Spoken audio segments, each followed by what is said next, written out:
Everyone, and welcome to KHM Today, your weekly resource for industry news and straight up fun. I am your host, Carolyn Orphan. Today is October 18th, 2023. I missed you all last week, but I hope you enjoyed that special recording with Carnival and our two wonderful Your Winning Plan advisors. So thanks for so much for being in here live today. Make sure you let me know that you're here in our public chat. I'd love to know that you are all tuning in. So you guys, it's a fall. You can see I've got my leaves in the background. It's sweater weather. It's crock pot weather. And I have to tell you, since 8 o'clock this morning, I've been smelling my crock pot meal that's going on upstairs. And it smells so good that dinner might be at 4 o'clock today because I don't know if I'm going to hold out until 6. So I hope you all are enjoying this season as well. So we currently have two polls going in our YouTube channel that I think are a lot of fun. Don't forget to place your votes. The first one is, do you prefer pumpkin spice or apple cinnamon? And the second one is asking for your favorite destinations. And those include for fall foliage, Stowe, Acadia National Park, Aspen, or Ozark National Forest. So we want to know what you think. So don't forget to put your votes in. Hi, Lori. Great to see you today. So just a few things to catch you guys up on as far as news before we get to our first guest today. The first being KHM events for 2024, you're going to start to see them release for registration. So I hope to see you all at many of them next year. We just finished boot camp last week on Friday with 60 incredible agents. Every group is so special to me. They are fun, interesting, and I love watching the light bulbs go on for the information, but also those connections being made with other agents. So we had a blast to all of those that were there last week. I have not started Outlander yet, the book or the TV program. So I'll get there. It's just not there yet. That was a big topic of conversation one night at the dinner table. What else? Okay. So I have to ask you guys if you've heard about the new boarding structure going on at United Airlines. I think it's really interesting for those of us that have status with the airline. It's not going to change anything for us, but once you hit that boarding group 4, it's going to start to change a little bit, and they're going to start boarding the plane by window, middle, aisle, which I think is really interesting. And then, of course, those of you that are in basic economy, you're always going to be last to board the plane. When I read this article, I thought, well, this is interesting. And of course it touted, well, this is going to save 2 minutes. And my initial reaction was, really? We're going through all this for 2 minutes? And then I thought about it. 2 minutes really matters to airlines, right? You're looking for on-time departures, but you're also looking to make sure that those crews don't time out. So 2 minutes, it might seem frivolous to us, but it actually makes a difference to those in the airlines. So we'll see. They've tested it out at a few airports. I haven't seen it on any of my flights yet, but we'll see if it works in the future. So hi, Pamela. Hi, Sadie. It's so good to see you. I've been watching your adventures online. Experiential travel. I'm not sure who you are, but please tell me your name. I'd love to know. But anyways, let's go ahead and get started with today's show because we have a fantastic guest with us today. Please welcome Lauren Harris, Senior Manager for National Accounts with Virgin Voyages. Hello, Lauren. Hi. Hey, Carolyn. Hi, everyone. Nice to When see was you. the last time you've flown? And are you worried about this window middle aisle thing So going I on? live in Dallas, so I live in an American market. And no, so I have status with American. I flew 2 weeks ago. Yeah, 2 weeks ago. And I don't know. I don't love it because the overhead space, right? Just because you're in an aisle seat, now you're gonna get penalized. This is what I think is going to be interesting. I Yeah. don't know. I mean, I get it as far as the flow and people not having to get up and block the aisle, but boy, those needing overhead space, we'll see. We'll see. It'll be interesting to watch. So we see it, yeah, if they walk it back, like I know Delta, didn't they just have like a big announcement about benefits and all of They sure that? did. And then they were like, oh, sorry, that made you very mad. So, Exactly. So we'll see how long this takes before they yes. walk it back. That's good. All right. So we're here to talk about Virgin Voyages today. And, we know that post-COVID, there was a big push to get advisors on the ships, clients on the ships to give it a whirl, experience it because it was so new. But what I'm hearing now is it's not like try it for the first time. There is a massive repeat customer base that I mean, Yeah. at least I feel like there is. Are you seeing those numbers? Yes. So the statistic, it sounds made up, but I promise you, over 50% of our sailors that are on board each voyage are purchasing what we call our My Next Virgin Voyages placeholders. And so that is just an unbelievable number. And the thing is, they're not buying one or two, they're buying like three, four. Yeah. We had to put a limit on it of up to 10 because of the price advantage, but they're buying that many. And so what we don't have a problem with is keeping a customer, keeping a sailor. And for our advisors, it's wonderful too. There's no extra work involved, right? Right. Once they're yours, they are yours. But they are booking on board, they're buying these placeholders, they're having you come and just help them find a new voyage date. And so overall, over 50% rebooking rate. We have some that have, I mean, we have somebody, I think they're on like their 78th cruise, and that might not even be enough. Um, Judy Drennan would know. I'm sure she. That's right. Judy and Jim are big fans. There is indeed a client and us. Yep, absolutely. So, So, speaking yeah. of those repeaters, when you've got that many repeaters, you're looking to innovate and do things different.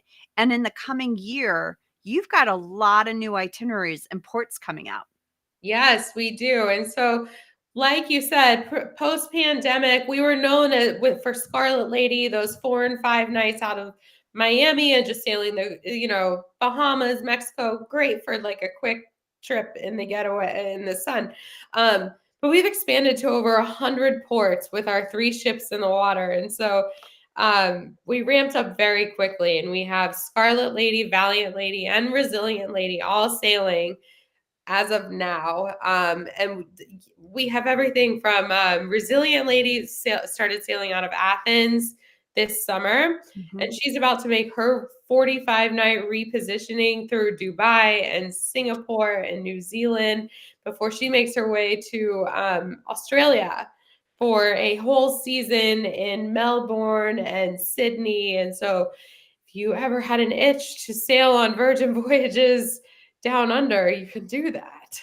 And are you seeing that market really being attractive to the product and the brand, the Yeah. Australian market? Because you're getting some people that are flying in from different places, but are you seeing more just from that country being almost like Yes. a home port?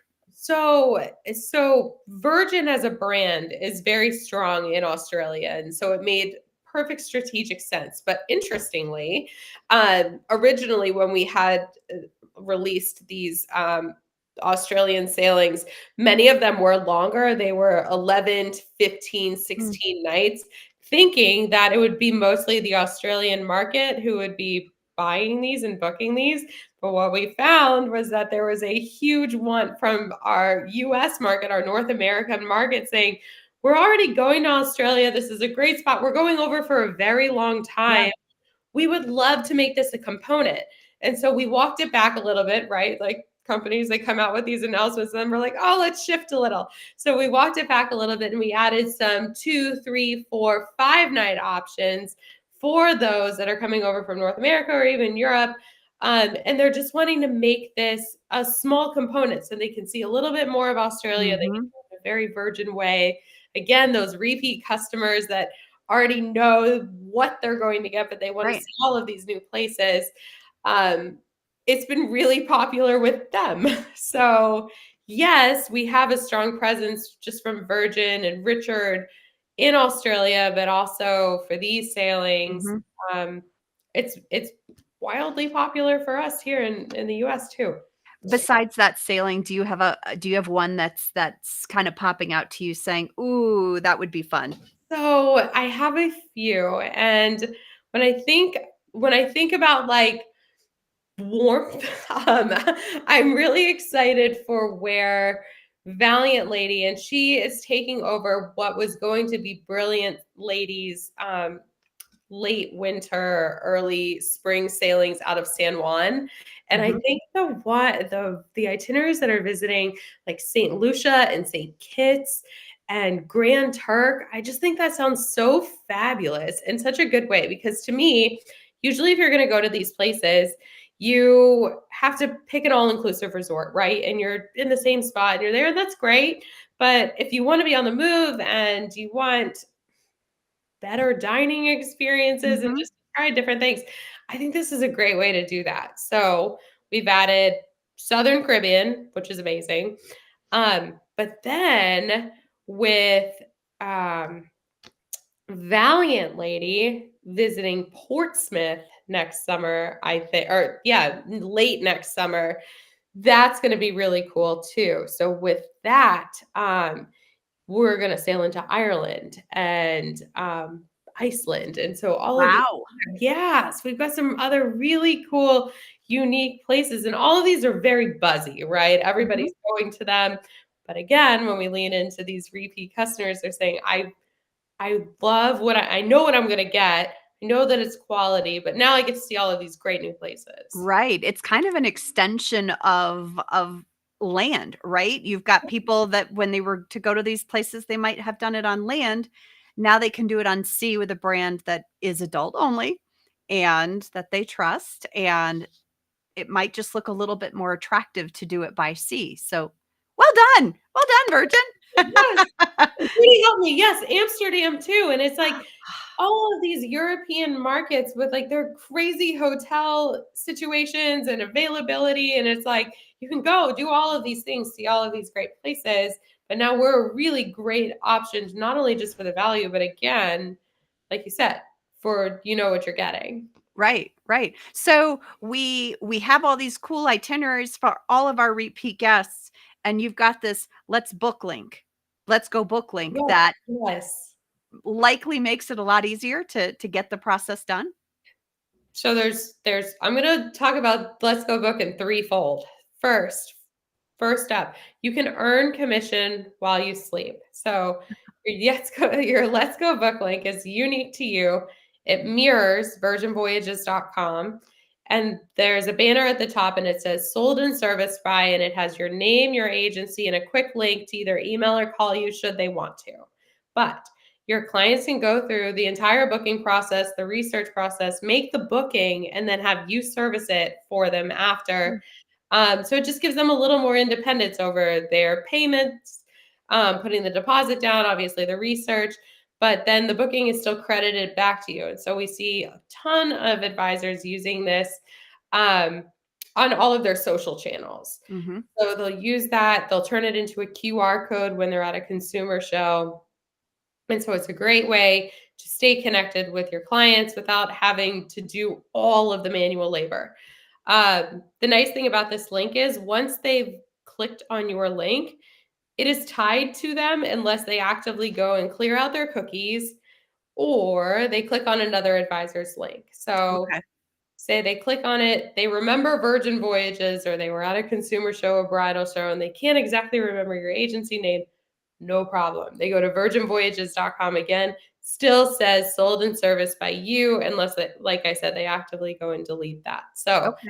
how do And you are feel we about that? given some sort of if this happens at 2 o'clock in the morning because we know those clients that just get antsy, am I getting some sort of notification when You I do. wake up in the morning and I see, oh my gosh, they booked overnight? Yes. So it pops up in your email. It'll say, here's the booking. It was made through your Let's Go Book link, all of the details. And then when you log into firstmates.com, it shows up just like every other booking that you've made. So um, it's really just the avenue to book. The rest of the processes stay the same. So you get a confirmation email, they get the Mhm. confirmation email, and then it shows up so that you can continue to do whatever you need to for that booking.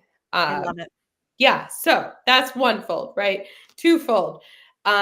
We get a lot of complaints that firstmates.com is clunky and it's ugly and it's hard to navigate, and they're not wrong. So um, if you want to avoid it altogether, use the Let's Go Book link yourself.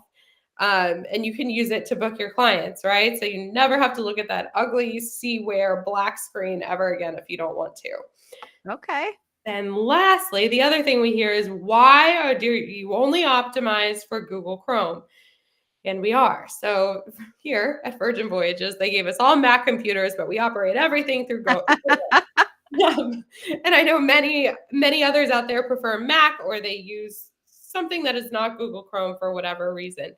Let's Go Book is optimized for any platform. So if you're booking through an iPad or your phone or you're on a Mac computer and you prefer Safari, all of those things, it will work for you that way. And that's a great workaround to, again, never having to use firstmates.com for booking ever again. Awesome.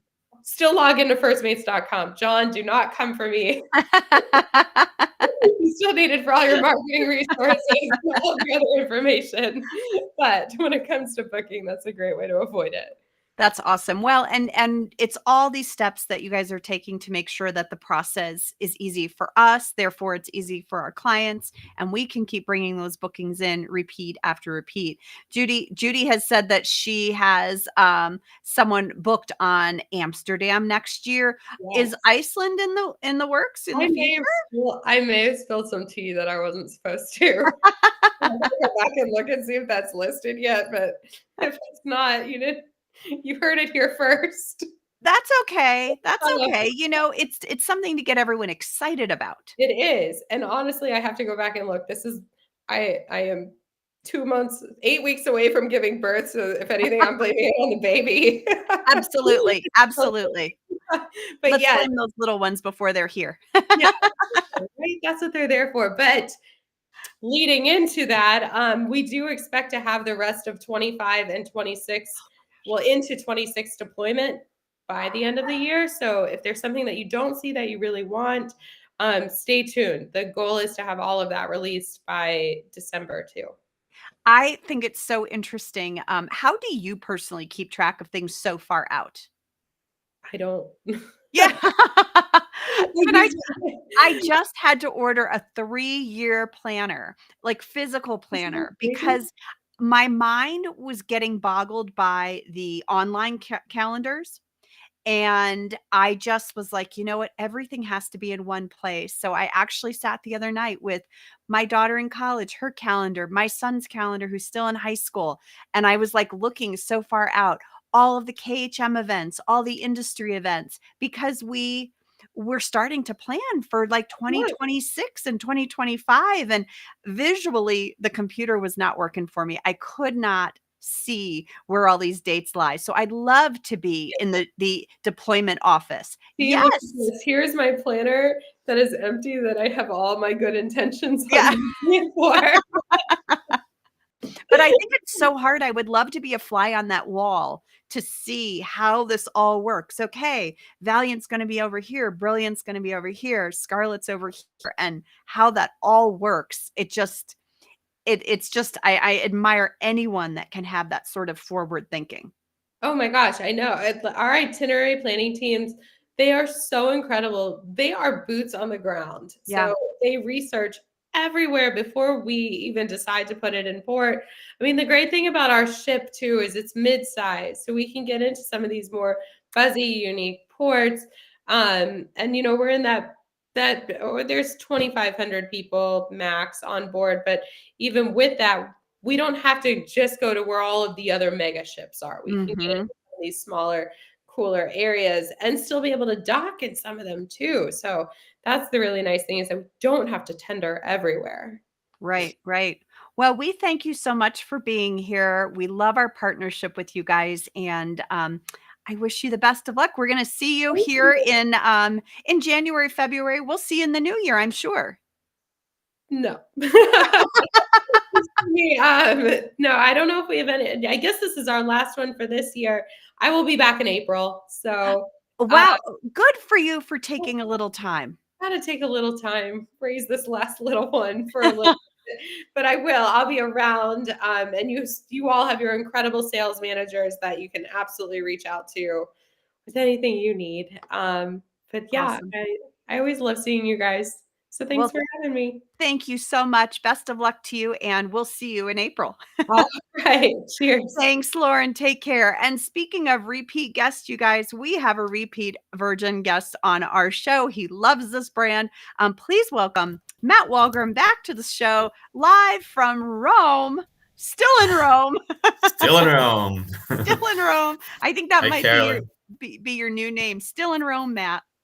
I know. Yeah, I've got 1 week left here. I am in a different spot. Before I was kind of in the heart of everything near Campo di Fiori.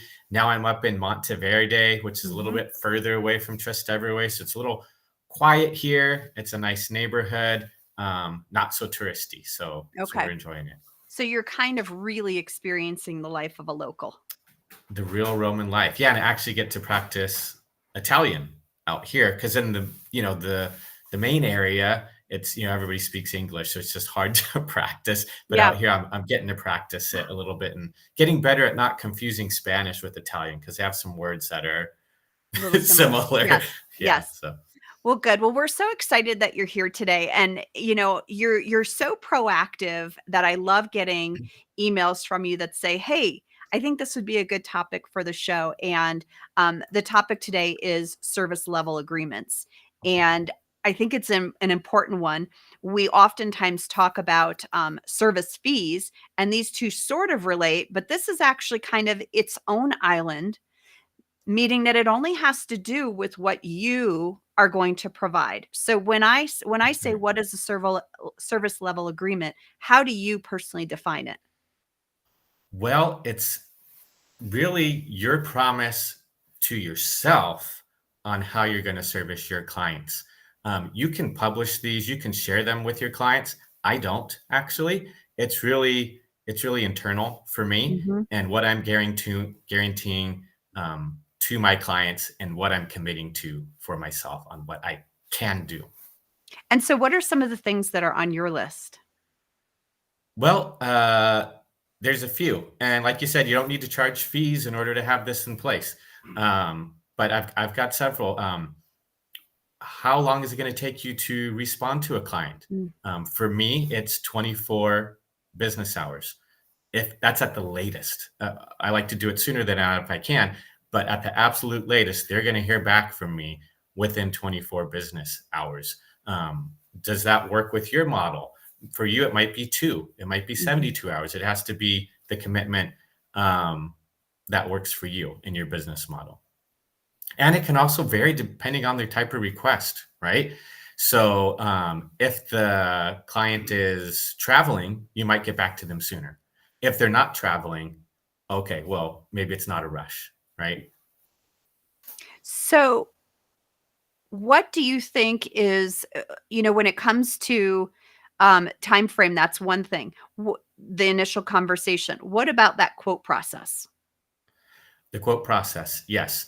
So it depends again and what you're doing. So for me, if I'm doing a custom itinerary, I'll tell the client up front we have a phone call for those because those are more involved. And I'll often tell them, hey, it's going to take me, I'll get back to you with a draft itinerary by the end of next week or within 2 weeks. Does that work for you? And see how Mhm, they respond. Because that's going to allow me time to go back to do my research, mhm, obviously on my own, but then also go back and forth with the supplier because it might take the supplier a few days to put something together. Then I have to review it. And then I mhm. might go, nope, change that, change this. And then it's going to take them a few more days. So I like to give it at least a week, maybe 2 weeks, depending on how busy I am. Okay. And what I say is with these service levels, it's the maximum that you set for yourself. Doesn't mean you can't do it sooner. Right. So I might set it at 2 weeks, but if I can get it back to them sooner, more Even the better, better. right? Yeah. Okay, so now you put some constraints, and I don't know if that's even the right word, on what it is you'll actually book. And some agents listening might say, "Is he crazy? He's really funneling, and I can't afford to do that." But there's a method to this kind of mentality. Yep. Well, you know what? And I agree. If you're new and you're starting off, you might take on everything, right? You're building your garden, you're growing that tree. But at some point, there comes a time where you got to prune that tree and you got to pick the fruit from that garden. What are you going to pick? Right? There's too much, and you'll figure out fast what you like and you don't like. So, for example, certain hotels you might not book because they don't align with the level of service that you're trying to guarantee. So, certain airlines you won't book, right?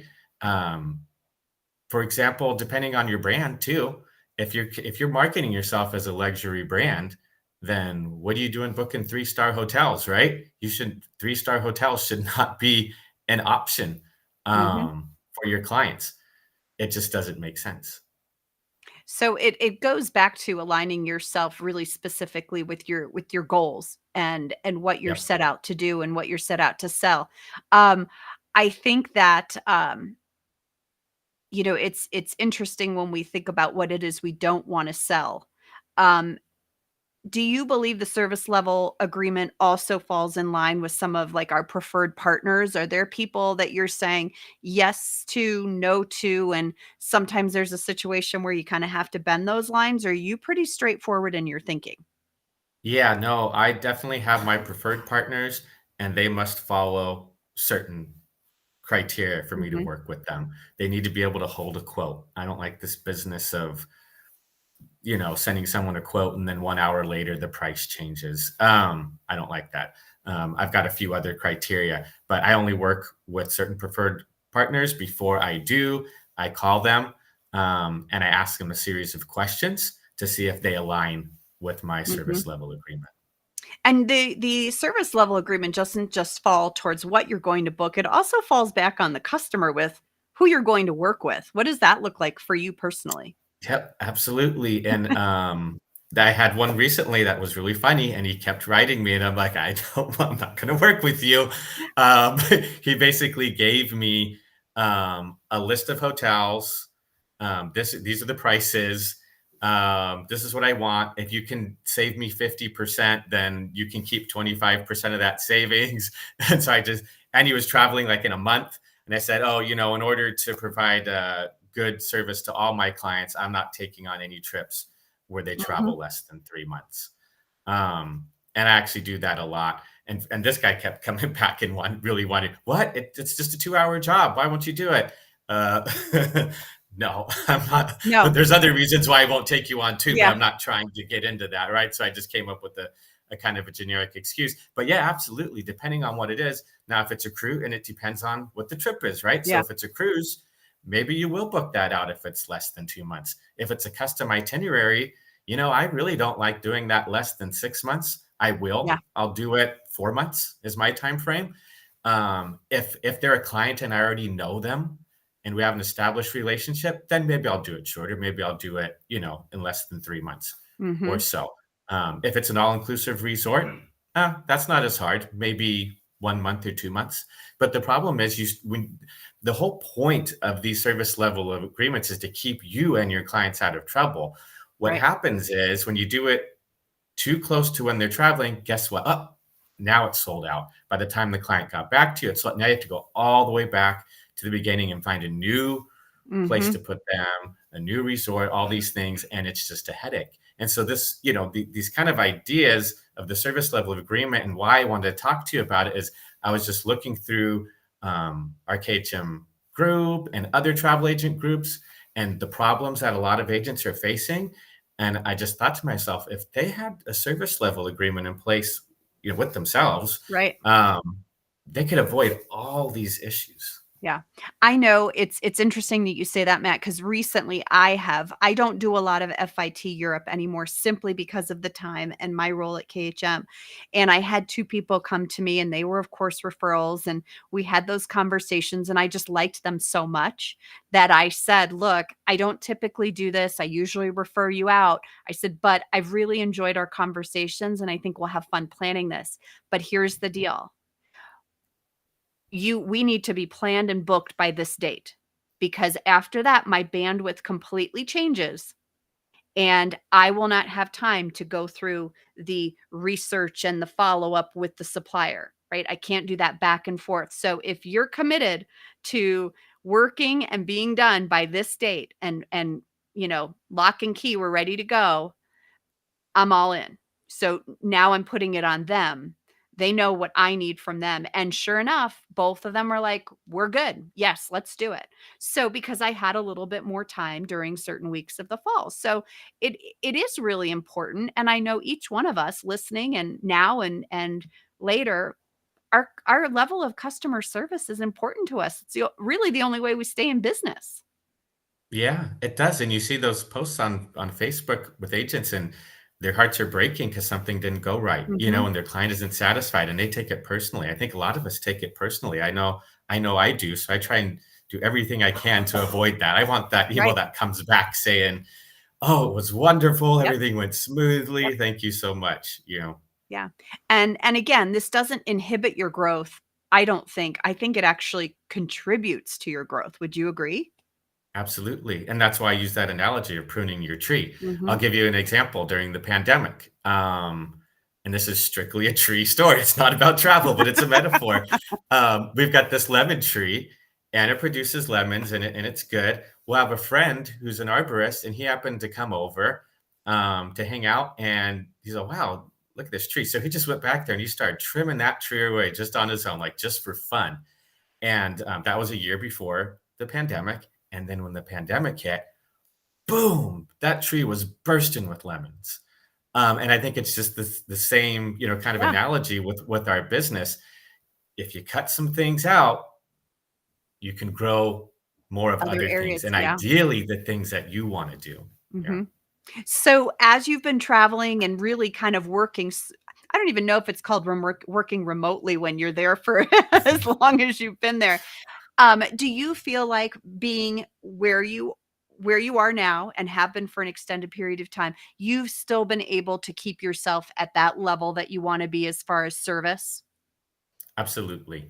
And I got some support. I have a couple people behind the scenes helping me, and one Mhm. person in front of the scenes helping me, so I can rely on her.